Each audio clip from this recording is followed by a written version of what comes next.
ఇంక్లాబ్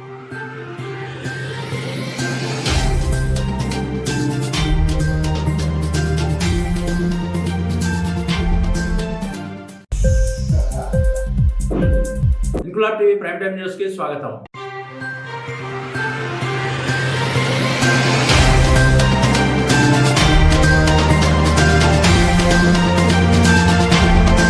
కాకినాడ జిల్లా జగ్గంపేట మండలం ఇరిపాక శివాలయం వద్ద జ్యోతుల నెహ్రూ కుటుంబం అత్యంత వైభవంగా భారతదేశంలోని ద్వాదశ జ్యోతిర్లింగాల ప్రతిష్టా మహోత్సవం నిన్నటి రోజు అంకురార్పణ చేశారు. సోమవారం 10 గంటలకు మండపపు పూజ ప్రారంభించి గోపూజ, క్షీరాదివాసం మొదలగు పూజలు నిర్వహించారు. 13వ తేదీ కూడా ఆదివాసాలు నిర్వహించి 14వ తేదీ ద్వాదశ జ్యోతిర్లింగాల ప్రతిష్ట జరుగుతుందని జ్యోతుల నెహ్రూ తెలిపారు. ప్రతిరోజు జరిగే ఈ కార్యక్రమాలకు భక్తులందరూ హాజరై ఆ శివుడి కృపకు పాత్రలవుతారని జ్యోతుల నెహ్రూ అన్నారు. కార్యక్రమంలో ప్రతిపాడు టీడీపీ ఇన్ఛార్జ్ వరుపుల సత్యప్రభ, అడబాల భాస్కర్ రావు, జ్యోతుల లక్ష్మీదేవి, జ్యోతుల అనీష్ నెహ్రూ, సుంకవల్లి రాజు అధిక సంఖ్యలో భక్తులు పాల్గొన్నారు.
क्षेम स्थैर्य विजय अभय आयु आरोग्य अभिवृद्ध्यर्थ धर्म अर्थ काम्य मोक्ष चतुर्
టీవీ వీడియోలు మీకు నచ్చినట్లయితే లైక్ చేయండి, షేర్ చేయండి, కమెంట్ చేయడం మర్చిపోకండి. సబ్స్క్రైబ్ చేయని వాళ్ళు వెంటనే సబ్స్క్రైబ్ చేసుకోండి. మా వీడియోలు మీరు వెంటనే చూడాలనుకుంటే కింద ఉన్న గంట సింబల్ని గట్టిగా కొట్టండి.